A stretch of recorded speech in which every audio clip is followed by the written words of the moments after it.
Hi, this is Kate, and I'm with Citizens for Voter Choice, or Voter Choice Massachusetts, and I'm here to tell you all about canvassing and tabling.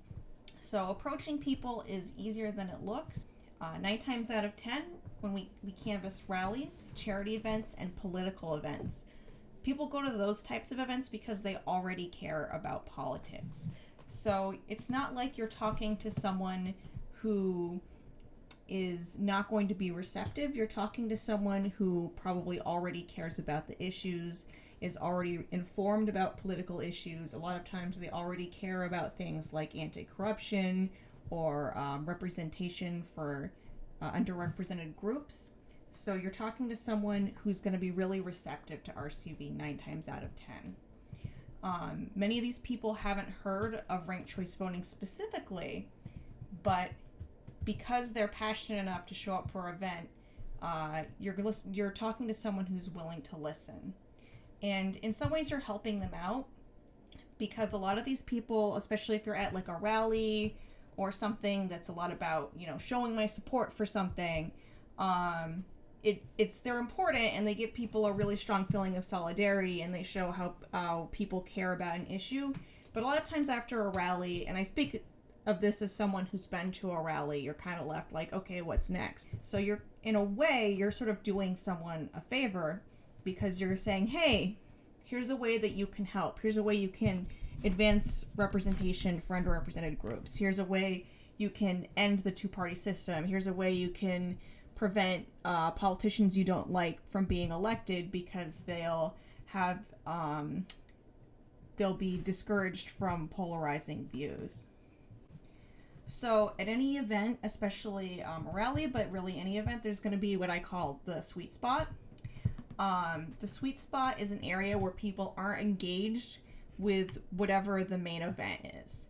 So if it's at a rally, especially an outdoor rally, there's usually kind of a zone outside of where the main speaker is, where people are just kind of milling around. They're maybe checking their phones or chatting with some friends or standing around.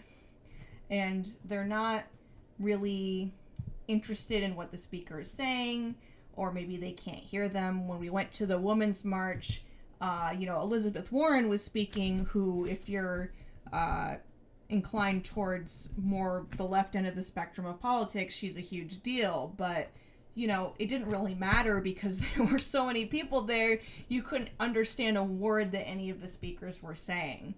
So a lot of people were just standing around with their signs like, okay, now what? Like, what do we do?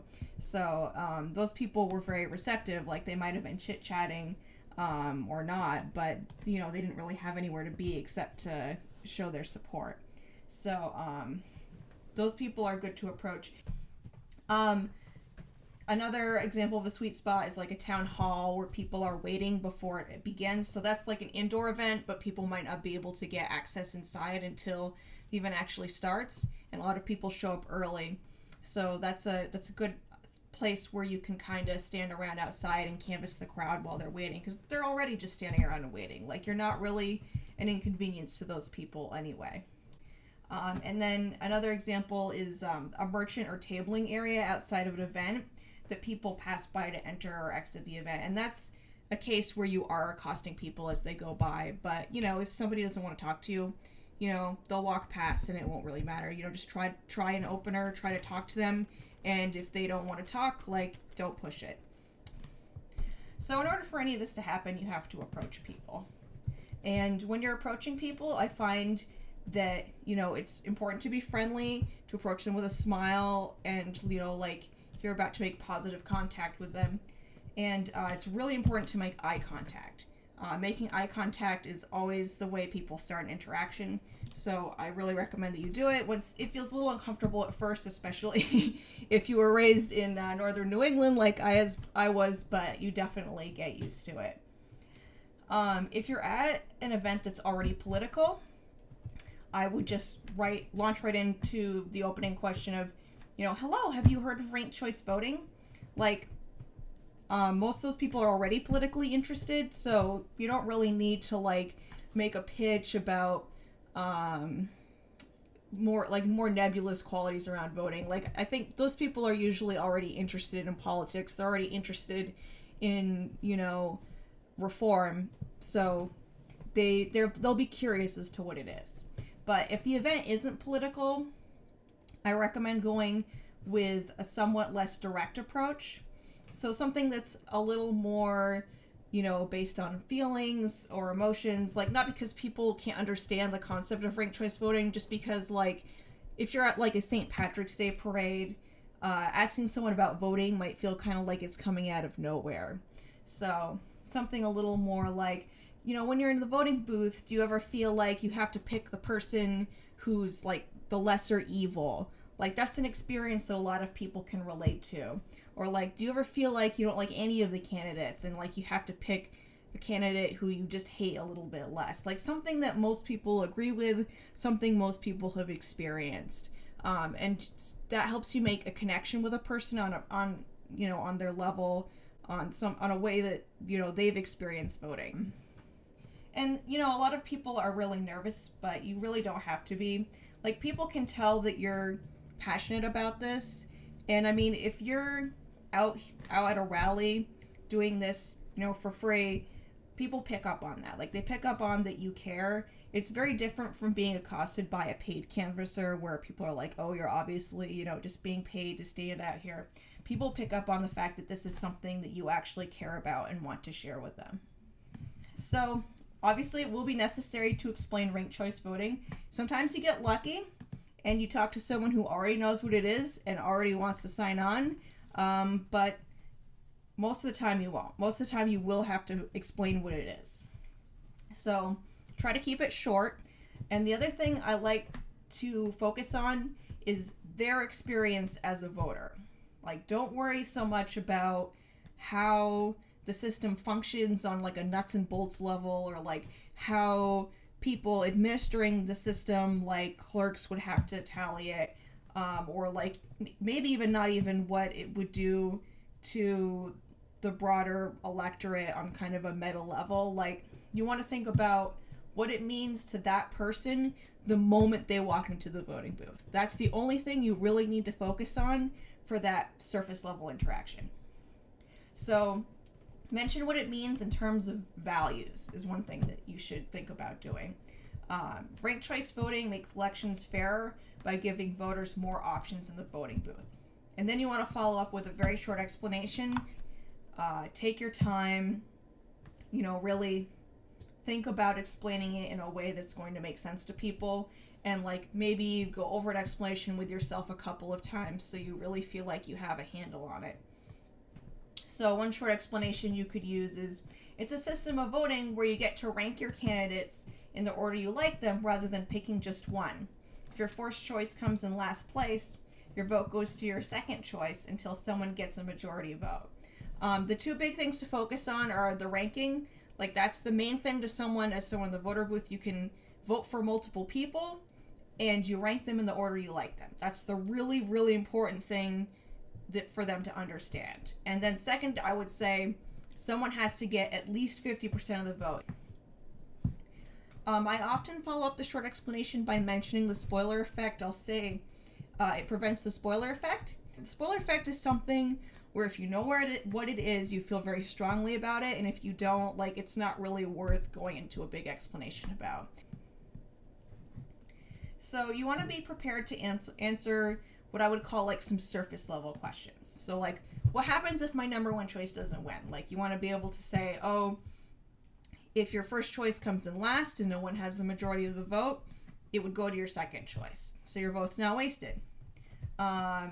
Or like, does it mean I have more than one vote? It doesn't, so you can just say no. And you also want to be prepared to like talk up some of the great stuff it does.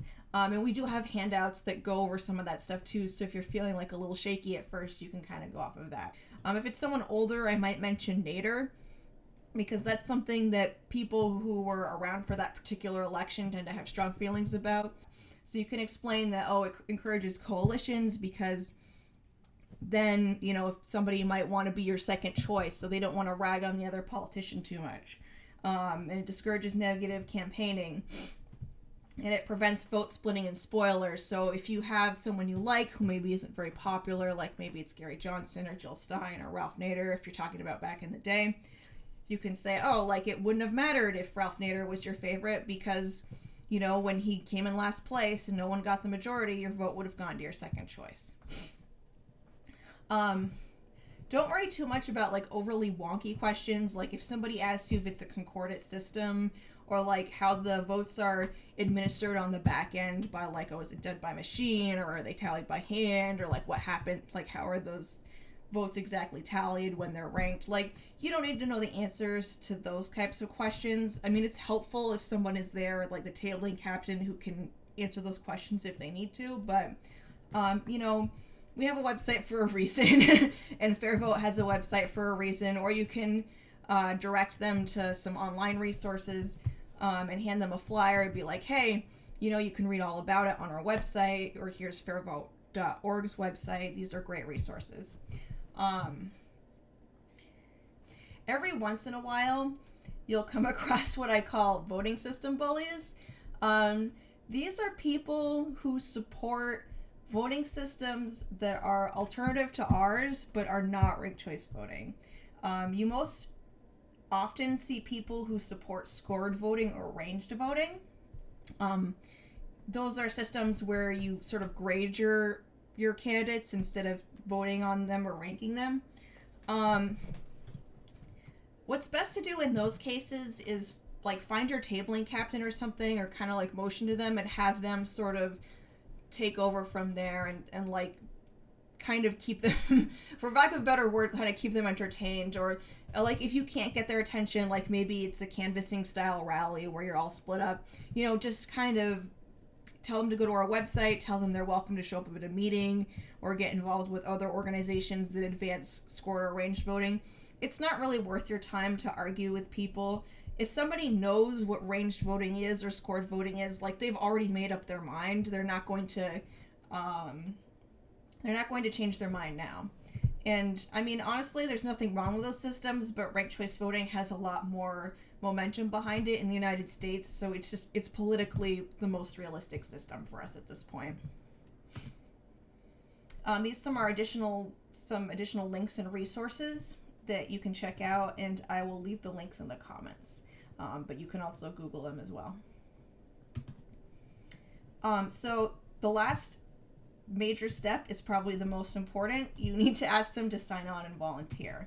So once you've explained RCV and answered any questions they have, you're going to want to show them that clipboard. It's very important that you show them the clipboard. And what you'll say, what I usually say is, we're looking to get a large groundswell of people to say they want ranked choice voting and start drumming up support here in Massachusetts. Will you sign on? So the big thing you want to emphasize is we just want to show at this point that it has a lot of support. And part of that is to get people to donate. Part of that is to show that the ballot initiative has a chance and that this is a serious movement. So like honestly, even if they can't donate, even if they can't volunteer, it's helpful just to have their name on the paper. Now, if they're extra enthusiastic, definitely say, hey, if you want to help it out, put a Y or a yes in the volunteer column, and someone from our group will get in touch with you and bring you on board and find a place for you. So if they're that eager, like, we're happy to have more people on board to help get other tablers, to help get more support, to help get more money. And if they're really enthusiastic, you can encourage them to make a donation. And if they ask what the donations are used for, you can tell them right now, what we're really trying to do is get a poll going to see how we're going to pitch RCV to the greater public. If they ask what their information will be used for, be honest, and they'll be added to our email list, basically. Which honestly, like, that's not a terrible thing. Like, they can always unsubscribe. It's very easy to get off if they don't want to be on. But don't necessarily volunteer that information either. Like, that's something where it could, mildly discourage someone from signing on. So the final step is to close the interaction. And you really just want to thank you for your time. Have a great day. And like really mean that. Like even if someone is kind of a jerk to you, doesn't happen very often, to be perfectly honest, but if that does happen, just tell them to have a great day anyway. You're not here to get in a fight about voting. You're here to leave a positive impression of the organization, to leave a positive impression of people who care about this issue. And I always like to emphasize to people, say thank you for giving me some of your time. Excuse me. Thank you for your time, not sorry for taking your time. Like you don't need to apologize. You're not doing anything wrong. Just thank them that they did take the time to listen to you.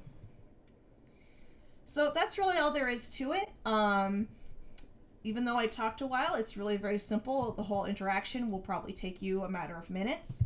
You may find you're enjoying talking with someone so much you talk to them quite a bit longer, which is fine. Like, don't take up too much time because obviously we want to get as many people signed on as we can, but it can really be helpful to get like an extra enthusiastic volunteer or someone who's really interested and could spread the word to make that extra favorable impression. So thank you so much for watching the video, for giving your time to table and canvas with us, and now go out and get those signups.